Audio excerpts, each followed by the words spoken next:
Oh, olives, yes. rotisserie chicken, Mm, vodka. This is going to be a good show. I just get that feeling. I think so. It was so funny. I was making my mashed potatoes, and because I put onion when I'm boiling them, I came out from the other room, and I'm like, man, it smelled like I was making chicken soup. That was the flavor that I got in my nose. But I did get so Well, I mean, before we dig it, because I still have my bird whole. okay. All right. Oh. So we're going to take pictures. We're going to take pictures because I want to rip a wing off this mother. I want to eat it. Okay, give me a second. Give me a moment because that looks gorgeous. Oh my goodness, look at that. Love it. Yeah. Yes. Well, I did not bring my whole bird. Okay. I already had it cut up. So there's and it's the breast, and I did actually leave a little bit of the skin on there.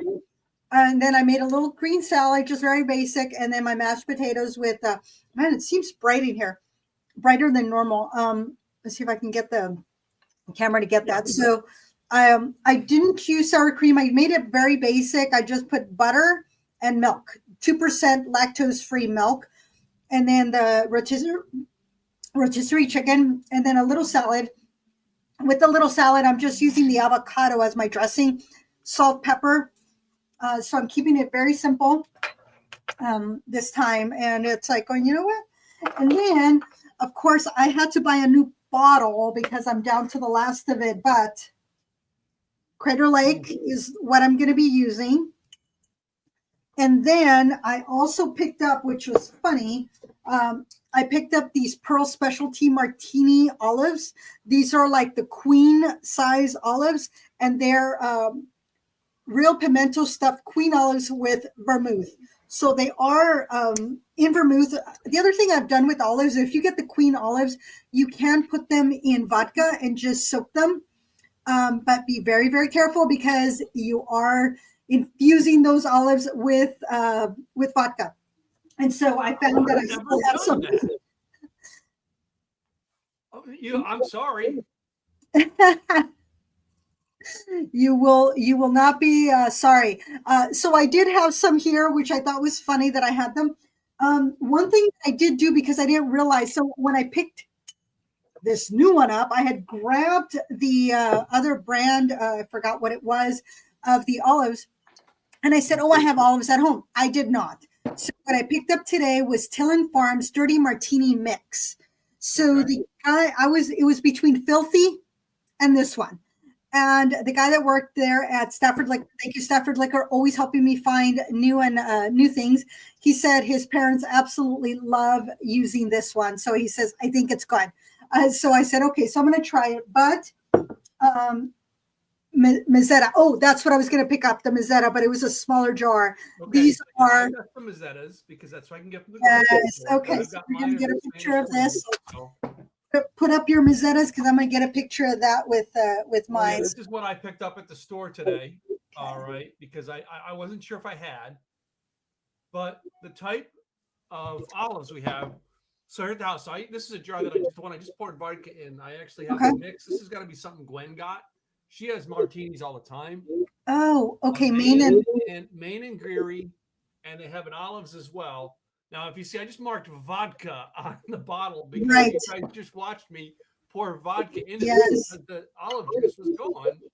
So I'm going to let those just sit and marinate in that vodka. Why not? Right. No, absolutely. We have the rotisserie chicken, and I'm sorry, I did have to. I bite the wing off. There's a rule in this house with chickens and wings. You get the wing? Actually, my mom always goes after the wing, and so do I. So it's whoever gets the bird? If there's a bird with two wings, all right, it's usually mom and I that get the wings. So I'll eat one. I'm going to save the other one because my mom's going to want it. I got a rotisserie chicken going. I'm going to let mom have that one. Okay. And hey, Mark says the queen's on. So hey, Mark. Hey, buddy. Hope you're doing well. But I mean, these were things that were in the cabinet that Gwen had because she makes a martini almost every night. Oh, okay. actually sample hers because I like it dirtier than she does. Oh, got it. All right. All right, when it comes to us making martinis in this house, I'm going to tell you guys, we don't use mixers. We don't. I don't know if you do. Do you use mixers? You froze up on me, or I freeze up on you. Where am I going? This is the first time. I've never done this. Usually, I will pull from my olives, and I actually did pull out some of the juice onto my little, there we go. So that way I have this, and then what I realized is that my martini glass is up there, so bear with me one moment as I grab those. Normally what I would do is that I would put my martini glass in the freezer in order to get it nice and cold. Now, another way you can do that is you put ice into the glass, and while you are mixing your mixed drink, your martini glass would get cold. So bear with me one moment. So I really pour a lot of olive juice in. That's probably why we're out of olive juice in this house, because I really love a dirty, dirty, dirty martini. Okay. Now, I know some people, I mean, vermouth, some people are just, shaking around the rim of the glass. All right. This is me. And some people will. Here's my vermouth, just those driblets. And then this is the part where Tim really shows you his alcoholic side. Pour, pour, pour. Yes.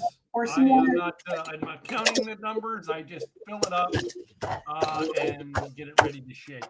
That's the way martinis are in our house. We literally fill that sucker up on vodka. So everything I've got in my mixer here, I've got my ice in there and everything. Let me go on silent here while I shake it, and Gladys will tell you what she's got going. All right, y'all. So depending on how you like your martini, there are multiple types of martini. We are making the dirty martini, but there are the wet martinis, the dry martinis, the extra dry. So there's multiple things that you can do with martinis, and that's the beauty of it. So there's a variation. The perfect martini uses an equal amount of sweet and dry vermouth, which I happen to have both sweet and dry right here. So it's equal parts. Sometimes they'll do half an ounce, or 1 ounce, 1 ounce, depending on how big your martini glass is. And I have my ice in there. But there's also the Churchill martini that has no vermouth, and it's straight gin from the freezer, and then a bottle of dry vermouth with a sly bow in the direction of France. That's what it's all about. The wet martini is 50-50. It's equal parts gin, equal parts vermouth. Now, there's the dirty martini. That's a splash of orange, oh my goodness, olive brine or olive juice. And it's typically garnished with an olive, or usually I ask for 3 olives whenever I order it. And you want a good quality vodka or gin. Now, most martinis are gin based, but a dirty martini, it is normally vodka. And the reason is because of the brine from the olives. You want a cleaner liquor in there. And of course, vodka is going to be cleaner. And you want a good quality vodka. If you can get a local vodka, that's even better. I remember one time being in Vegas. Sun, by the way, shout out to those folks at Western Sun again here in Texas. Thanks so much. They had a 3-for-1 martini, and all I could smell was the rubbing alcohol. And I tasted, I'm like, I can't drink this. And I said, I want some good vodka. And they're like, well, we could do it, but it would be two for one in the cost. I'm like, you know what? I cannot have bad vodka because it's just going to make me sick. There was no reason for that. So I went with, I think it was Grey Goose at the time that I had it, because Grey Goose is a go-to, Kettle One, Tito's. But if I have Crater Lake, and this is the reserve, this one is even cleaner. If I know that I've sent Tim the Crater Lake vodka. He likes it. Reserve is even better than the regular. And I was able to find it today, so I bought another bottle. But it all depends on how you want your martini. Because if you get that local flavor, it's going to be nice and clean. It's going to be just this smooth finish. It's not going to taste or smell like rubbing alcohol. Now, the other thing is shaken or stirred. Normally, a cocktail that only has spirits and liquors, it is usually stirred. However, with a dirty martini, it is usually shaken because the components of the brine is heavier than the gin and or vodka and the vermouth. So it needs to be incorporated, and that's the best way to incorporate it. Another reason to shake is if you want to make it cold very quickly, like 20 to 30 seconds. It also dilutes it, but with 20 to 30 seconds, you're not diluting it by much. It is just making it nice and cold. And which with a vodka, cold vodka is absolutely delicious. It's got the neutral palate, and it's not too much that it's going to be out there like a normal gin would be. So that's the reason why you would normally shake a martini, and especially a dirty martini. And some people like their martinis a little bit dirtier, a little bit more brine. But a 50-50 is equal parts of spirit with equal parts dry vermouth. There's a difference. The bone dry has no vermouth in it, so hence why it's bone dry. Tim's here is almost bone dry, almost bone dry. Yeah. But it is dirty. Yes. Is dirty. Then your dirty martini, it's that olive brine with it's used with vodka, as I mentioned. It's preferred, and it is also shaken. And so it's usually a portion of the vermouth for equal amounts of brine. So it would be like half an ounce of brine, half an ounce of vermouth. Normally it would be 1 ounce of vermouth, 1 ounce of gin or vodka. In this case, it's half and half. A dry is less vermouth than a standard. So the ratio might be like an 8-to-1, 5-to-1, ratio, but the bartender will decrease the amount of vermouth to the spirit. Extra dry or filthy, it's just olive brine, and there is no vermouth in it. So that's another. And the extra dry is a dry vermouth versus so extra dry means dry vermouth versus a dry martini. There's a difference. So make sure that you're talking to your bartender on that. It's called a rinse. So a lot of times it's just a swirl. Some of them have a spritz. So they will take your martini glass and just spritz it so that it is there, but it is not going to overpower. So that's an extra dry. And some of them, if they don't have a spritz, they will pour the vermouth in there, just kind of swirl it around. And then that's what Gwen does with hers, yeah. Yep, and out it comes. And then there are those which on the rocks. So really, you make your martini, then you pour it over ice. It depends on your preference. I had somebody that pours a cosmopolitan over ice because of the way that she likes it. She likes that ice to just like melt, and it just tastes better for her. So that, some people want it because it's cold or because it wants to last longer. That scotch, remember that scotch we had that was okay tasting, but then we poured it over the rocks. Yes. And right? Then it just was like, wow. Yeah, in a martini, I'm not one for pouring. I mean, this sucker's cold. It's so cold, it's freezing my hands touching it. Right. And I love your glasses. Yeah, those are cute. The perfect martini is a 2-to-1 ratio. Gin or vodka or spirit to vermouth. So 2 ounces of vodka, 1 ounce of vermouth, or 2 ounces of gin, 1 ounce of vermouth. So that is a perfect martini. One time I had a gentleman's martini, which was a dirty martini, but there was no floaties in it. So they actually double strained it to make sure that it was clean. But because they had shaken it, the olive brine was in there. You could taste it, but you didn't have the floaties. So hence it was a gentleman's, nice and clean. And the perfect martini is a little bit more aromatic because you're using a dry vermouth, and the dry vermouth smells different than the sweet. And because you are using a good high quality alcohol, it is going to just be more aromatic than your standard martini. The sweet vermouth is going to give it a little bit more body, a little bit more spice in there. And then the reverse martini is usually 2 parts of vermouth to 1 part of gin or vodka. So that if you want that sweeter or if you want that drier. And then you have the straight up, there's no vermouth, nothing else. It's pretty much if you want no vermouth, but you're simply asking, in my opinion, if you're asking straight up, you're asking for a gin or you're asking for a vodka that's been stirred in ice. That's And then up means that you are having it. So if you have your martini up, there is no ice. So it's going to be at room temperature if their gin or vodka is not refrigerated. And if you want a wet martini, it just means, heavier on the dry vermouth. So what is it that you want? And then with the twist, it usually means you're going to put a lemon twist, or there's going to be a garnish of lemon in it.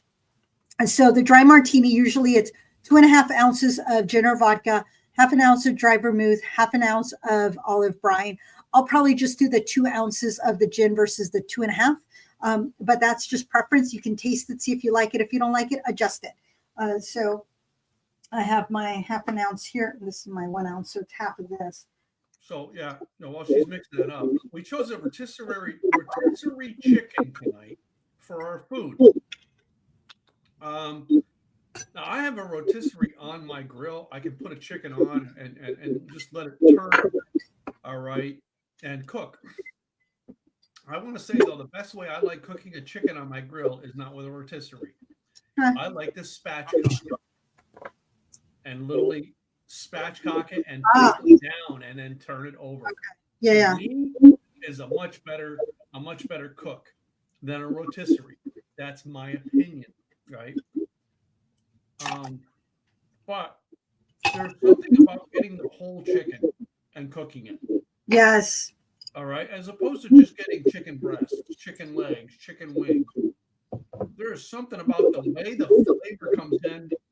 And I'm going to tell you, this chicken here is going to be chicken salad. It's going to be chicken meals. It's going to be all kinds of stuff throughout the week. When I was single, I would go to the supermarket and buy the rotisseries they sold at the supermarket. And sometimes I'd get them in the afternoon. And as a single guy, that was 3 days of meals. And when I didn't eat in 2 nights, I would chop up the rest of it and make chicken salad out of it. They make the best chicken salad, by the way. All right, let's see her pouring in. Now we're going to compare colors. You ready, guys? See your colors. Let me put my mine in a way. Yes. Let me put my olives, that way I can get a picture of this. Okay. And of course, I have to have 2 olives in there because usually I do 3. So you know what I'm going to say. I usually put 2. Now the type of olives is a whole nother conversation. Right. Let me. And I don't have my things aren't long enough, or I would set it right up on top and let it go across like this and make this cool look. But yes, let me see if I can get see if we can get the pictures in. There you go. All right, we should put these on social media later. So the olives is a whole other subject, and in our house it becomes a fighting subject. Gwen loves them with blue cheese. I do not like olives with blue cheese. Yes, I don't like blue cheese either. All right, I will take olives with anchovies in them. I will do olives with jalapenos in them. Oh yeah, I've had that. Yes. With garlic. Uh-huh. All right. And then the typical Spanish olives. Those are all my favorites. The blue cheese, I just can't. Sorry, I just can't go behind it. Just can't get into it. So yeah. But I don't care for blue cheese. I can handle some blue cheese crumbs sometimes, but I prefer not to. It's just not my thing. I don't prefer it. I really don't. No. And I love all sorts of cheeses, but blue cheese is not one of them. It just has a funky taste. And I remember the first time I tasted, I was probably in 6th grade. That summer, as soon as I got out of 6th grade, actually, is when I tasted it, because my French teacher at the time had us tasting all sorts of French things. So it was blue cheese was one of the options because it was French, but he brought everything in for us to experience French cuisine. So my little salad was very basic. It was English cucumber, a nice, beautiful tomato, a nice, I feel almost like it's a wedge if I would have had blue cheese on it. Avocado is my dressing. So I didn't put but I put salt, pepper in there, ground, so Himalayan sea salt, and then freshly ground pepper. I was gonna do, but I ate them all raw today. Um, I bought some sliced up raw um, Brussels sprouts. Ah, And I was thinking, man, I got to cook them up and have them a little bit with this. But then I'm like, no, I literally for lunch, I ate them raw. And I like Brussels sprouts. I mean, a little olive oil, hmm, a little bit of, balsamic vinegar onto it, some salt, a little bit of pepper, not a lot, but large chunk salt, like not like flake, not little hmm. granules, flake salt. And then I basically put them in a container, shook them up a little bit, and then just ate them right out raw. To me, Brussels sprouts taste great raw, and they taste great freshly roasted. All Okay. right, or even deep fried. The one way I will not eat Brussels sprouts is leftovers. Oh, okay. Leftover Brussels sprouts to me are just they get too soggy. Hmm. I mean, they get too watered down, and I don't like my Brussels sprouts soft. I like a little crunch. Okay, yeah. You know what I mean? You gotta have a little something, something. Yeah, yeah. My one issue with Brussels sprouts is that the smell of them sometimes can be a little bit overpowering. So depending on how you're making them. So I think like roasting them would be great because you're outside. And by the time they're cooked, that cooking smell has dissipated. I usually do them in the oven. Oh, And the other thing with them is we have one of those food processors. okay. Shred them, Oh, them, yeah. and then roast them just a little Oh, bit. A little bit. I love shredded Brussels sprouts in a salad. Yes, That I do like very much. but if you shred them, you put them on a light tray with very little olive oil, and maybe I mean it's minutes you have them in the oven, right? Just a little bit of brown on them. You don't want to, if you shave them, you do not want to cook them. Cooking a shaved one, all right, is too much. It just does not taste good. All right. There's a restaurant we have here that deep fries them. Oh my gosh, they are so good deep fried. Okay. Like, yeah, and because they flake off like potato chips. Mm. Oh, they're so good. And I almost every time we get them, I almost lick the bowl when I'm done. They're so good. Yeah, it's a bar here called Brass Tap, and they actually have them.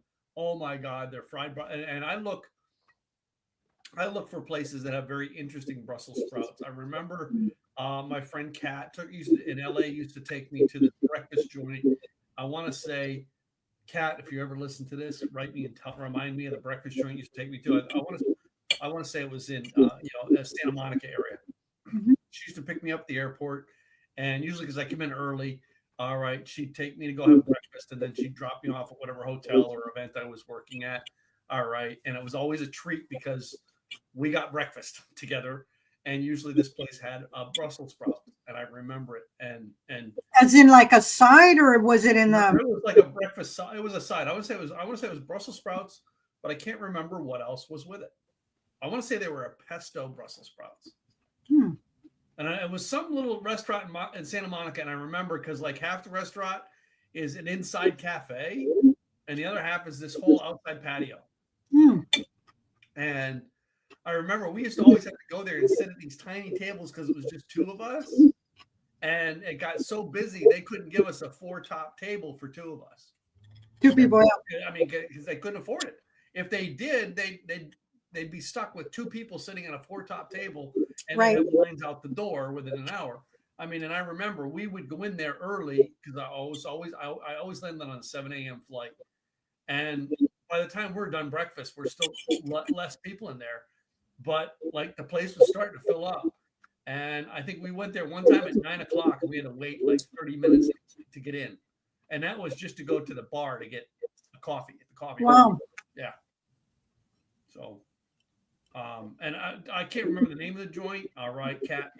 I remember my friend Kat Slater. All right, she's a great friend of mine from Los Angeles. She used to take me there with someplace she knew, but then again, she grew up in LA. She knew all the places in LA that all you people who moved to LA wish you knew about. There's some that are little hidden treasures that I love going to when I go. Well, I like any town that has hidden treasures like that. You notice that I can explain the restaurant. I can't tell you the name because I never drove there. Can't tell you the town of a section of town it's in. I know it's not that far from LAX. Okay. I do know that. But I never forgot the Brussels sprouts. Never forgot their coffee. Never forgot their I think I've had mimosas there this morning. Okay. I mean, when you go to some place and you can remember all the great things they make, all the great drinks they make, that's liking the way you drink, ladies and gentlemen. Right. So this combination of rotisserie chicken with the mashed potatoes and the martini. Yeah. That is very good. The martini's nice and clean, nice and hey Ryan. Hey Ryan. Thank you, Ryan. I gotta come see you. Ryan is a chiropractor here. I have my knife and I'm slicing off pieces of the breast is what I'm doing. That is a beautiful knife. I like that. This is why I got this for ribs. This will slice through your ribs like you wouldn't believe is why I got this knife. So make your martini based on your preference, adjust the flavor.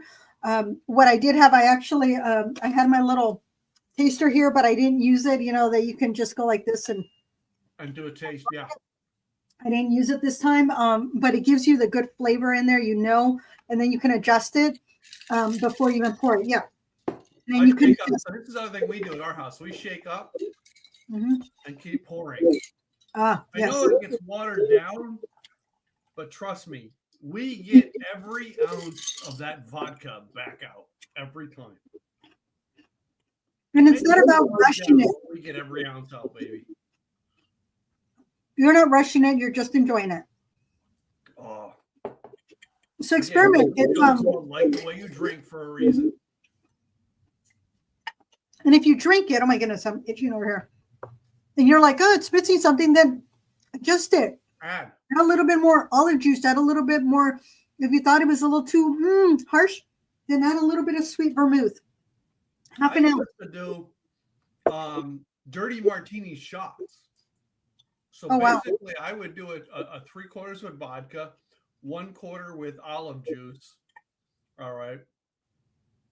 And then I would just stir it with a toothpick in a shot glass. Okay. And just down it. I used to do those. It was a dirty martini shot. I mean, to me, they can make a shot called kamikaze. You can make up a shot doing anything. Too short on that. I will say the crushed pepper in my salad gave it that little bit of a kick. I really like that. I remember 20 years ago, maybe a little bit more. Yes, I'm aging myself. 30 years ago, actually. I remember I went with one of my friends to a restaurant and he says, do you have any fresh pepper? And the waitress was like, yes. And she went off, filled up a new just pepper shaker and brought it back. And she was so proud. And we both smiled and he thanked her. And in her mind, it was fresh pepper, not fresh pepper, ground pepper is what he was asking for. So that was adorable. That was so sweet. So here 30 years later, I still remember getting a fresh pepper. Even my mom thought that was cute when I told her the story. So fresh pepper, y'all, comes in a grinder because the peppercorns are in there and they're grinding up. Okay. Funny story this past week. We have in the kitchen by the stove, we have these three they're like parfait dishes. Okay. We have three of them there. One of them is fine salt. One of them is coarse salt. And one of them is ground pepper. Okay. Well, the ground pepper one was close to empty. And it wasn't thick ground pepper. We had thick ground pepper. We don't anymore. We have just fine. Okay. Well, it was empty one night. The lights were kind of off, so the off lights on. Gwen's like, let me add more pepper. So she goes into the pantry, grabs the pepper to add to that, pours it into the dish. The next day she goes in and takes some of it, but then she goes, ooh, that's oregano. That's funny. Well, when you're doing it in the dark, they all look the same. Just saying, but yeah. That's Until funny. you taste it, you can't tell, but it looked like a coarse pepper. Mm. All right, and oregano, OP, right next to each other in her herbs are alphabetically done. Ah, right there. Yeah, OP, right there. So, have you ever done that dinner in the dark where everything is pitch black? I'm not. Tell me about this. This is like, is it clubs doing this or what? It was there were like pop-up bars that were coming up. It was just pre-COVID. I don't know. I haven't seen any pop-up lately, but I also haven't looked. But the whole premise is that you are in an absolute pitch black, and they tell you what you can order, and with some of them, the waiters are blind. Not with all, but with some of them they are. And so you are having your dinner in complete darkness. So no phones allowed, no flashlights, nothing. You're in complete dark. So everybody that's in there is in complete pitch black. And so the whole purpose is for you to really be able to savor your food, savor your drink, because you cannot see it. So everything is going to rely on you smelling and tasting.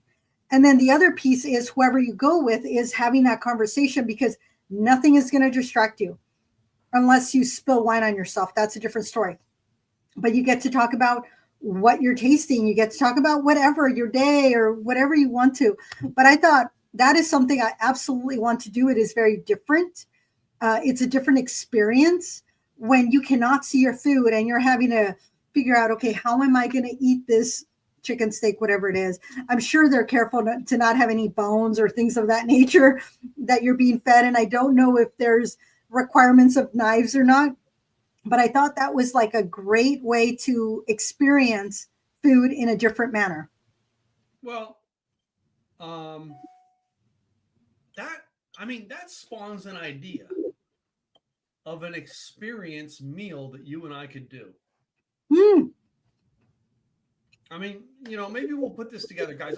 Gladys and I'll talk about this, but maybe we put something like this together where we, once or twice a year, we do an experience type meal and drink. Mm-hmm. And basically, we could come up with stuff that are pairs. Now, I like the dark, but I don't want pitch dark. I'm not, maybe candlelight type idea, but you can't, there's no menu. Think about this. There's no menu. Basically, the menu we tell you. You can choose option A, B, C. All right. You can choose the chicken, the chicken, the beef, the fish. You don't know what the chicken, the beef, or the fish we're gonna make. All right. And then you can choose a wine, a beer, or mixed drink to go with each one. And then, all right, we just do the same thing for dessert. All right, we do a dessert. All right, we do either sweet, savory, and you can do a hot drink, or you can do a cold drink for dessert. I come up just the things that we could do with that. Well, as a like you way you drink experience, that would be fun. And I do have places that we can do this at, and I do know not only places you and I can do it between Dallas and Portland. We can make this around the country experience. Mm-hmm. And this because is there are places that do cater. Club gets. Yeah, there are places that will cater to some of these experiences that are just a little different. Yeah, that's kind of the fun part of it. Just saying, another reason to join the Insiders Club. Let me put that banner up there for you real quick so you guys can see that. Yes. Right. Just consider this, ladies and gentlemen. I know it's here. Where is it? There it is.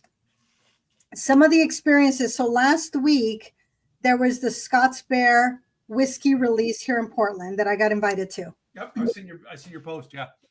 So it was, I got there late and they knew I was coming late. I'm like, traffic was horrific that day, like all day long.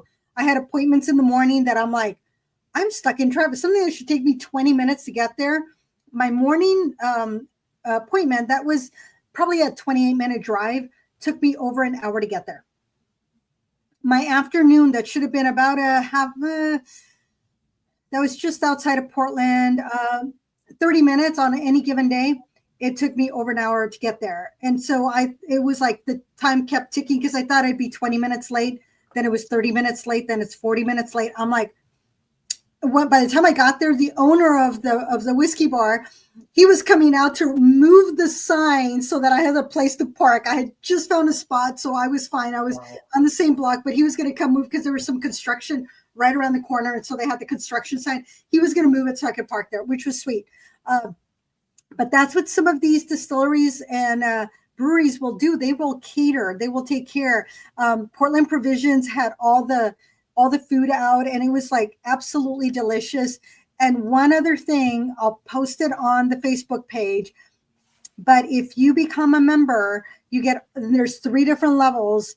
One of them allows you to help with the when they're mixing, because normally they do single barrel, but in this case, they're going to be doing a blend, which they're going to put into a competition.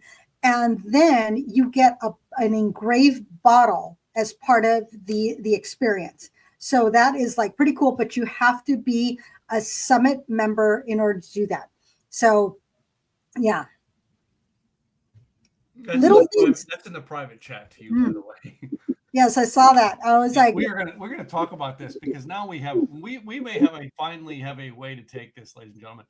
And we started this, so we started like the way you drink. It was not based on the fact that hey, how do we get a bunch of followers on a podcast? How do we get a bunch of downloads? No, we both like to drink and taste things, and we thought, why not do it on a podcast? And we do it on a video podcast. So if you're listening to the audio version of this, we record this on video, so you can actually watch us taste things, see the food. But it was all about experience. And yes. Lily, all right, if you don't know the story, Craig Duswall introduced the 2 of us. We knew of each other, but we never really talked. And he said, you 2 should talk because you're both into whiskey. And within 24 hours, the second day we met, the 2 of us had our own little brown bag of whiskeys for each other to taste. Mind you, I was traveling. And I had my stash. She was on the road and she found whiskeys for me to taste. I was in the town, and I brought a lot of my moonshines because I have a stack of moonshines up there that I love, right? And I have a lot of bourbons I love. Those are my passions, is the bourbons and the moonshines. Mm-hmm. Those are the 2. You know what I mean? I've had scotch, but I really didn't do tasting of scotches until we did the show. I've had vodka drinks, but I never did a vodka tasting until we were on the show. Never did a gin tasting until we were on the show. All right. And that's what this whole experience is. So this idea has been an experience. It has not been about, hey, let's just drink on air. No, it was fun. We wanted to share, and I'm all about research. So I love the research piece of it to bring new distilleries, new breweries. I mean, we were constantly what's in Oregon, what's in Texas. So Bird Whiskey, they're here in Oregon. A Scott Bear release. It was absolutely delicious. I got to taste things that they're like, we're not selling this, but you get to taste it. And it was absolutely delicious. I'm like, ooh, can I get a taste of that again? But it's Bird Whiskey. So look up Bird Whiskey. We'll post it on the Facebook page so y'all can check it out. The Summit experience, that is the one that you get all the extras, all the goodies, all the invitations. But there was the Aviation Gin Negroni workshop, the release party, whiskey release party. If you want the experience to actually do the mash for a whiskey, I got the connection. Whoever I want to bring, I get to bring. When I've talked about the whiskey business that was in the whiskey business, that was the rye. When I did the rye, I got to be part of the experience from the beginning all the way through into barreling it and bottling it. And the actual bottling for the distillery is not going to happen for, I think, another 2 years. So mine came out because I was in a small barrel, but he's like, it's going to wait till it's ready, and it is not ready. So you get to be part of that, things like that. So that's always fun. Cool. By the way, I'm going to bring this up here tonight because, ladies and gentlemen, we didn't realize, we thought we had it, but we didn't. We thought we had an Instagram page as well. We have a Facebook page. We have a YouTube channel, which you're watching this on one of the two. If you're watching it live, because those are the two we broadcast to. We have a YouTube channel, a Facebook page. All right. And now we have an Instagram page. Please go like our Instagram page or follow us on Instagram.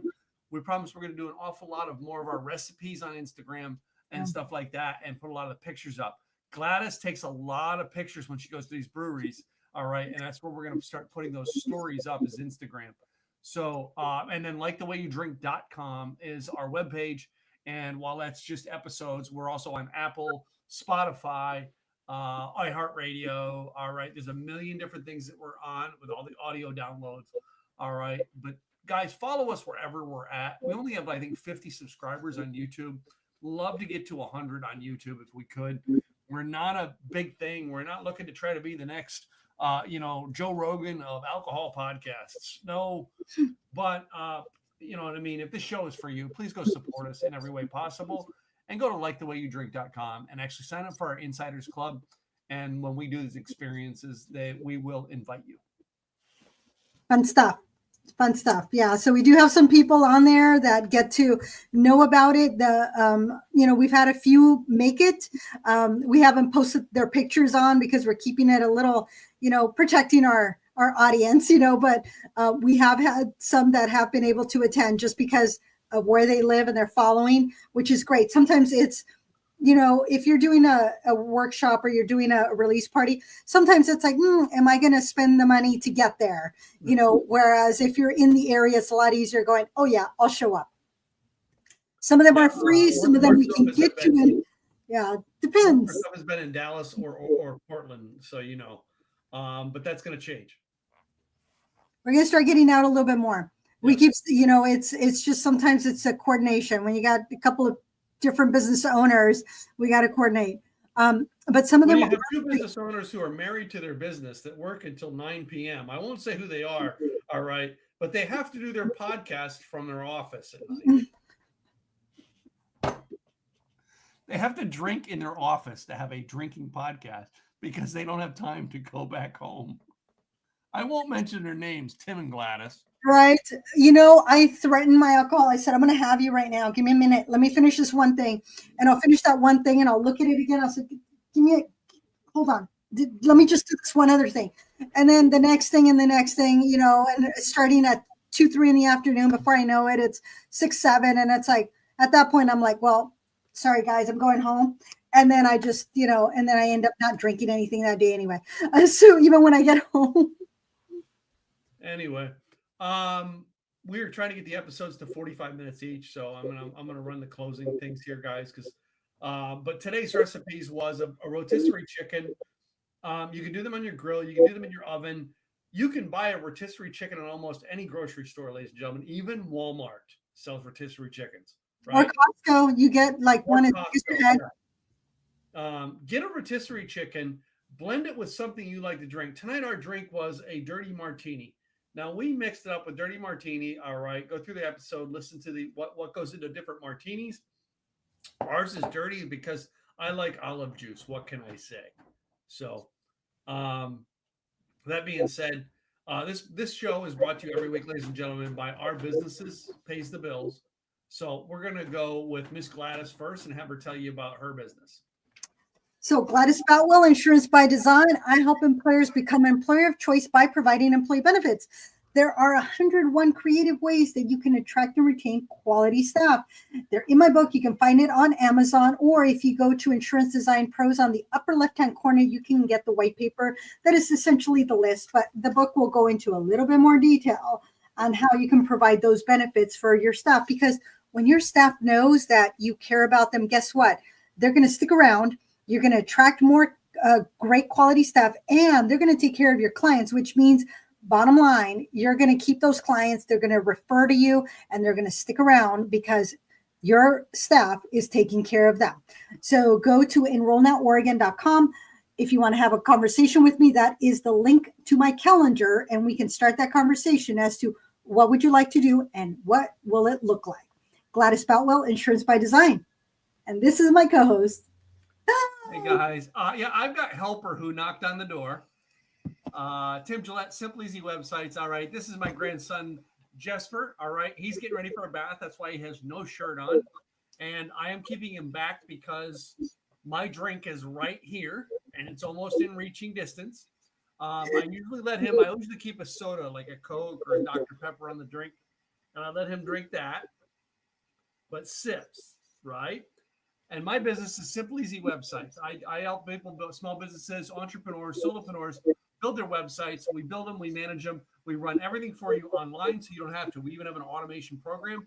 Go to simpleeasywebsites.com. Find out more about how we can help you. All right. Go ahead. Go to Mama. All right. He's going to Mama to get his bath now. Anyway, that being said, the last thing we're going to put in here again, we're going to remind you is about our Insiders Club. Go to likethewayyoudrink.com, all right, and join our Insiders Club. Be sure to like us on Facebook, all right, subscribe to our YouTube channel, and subscribe and follow us on Instagram. There's other places we will actually do that and grow more in the upcoming months, so please be sure to follow us. Thank y'all for being here. We'll see you next week with another episode of Like the Way You Drink. Cheers, y'all. So, cheers.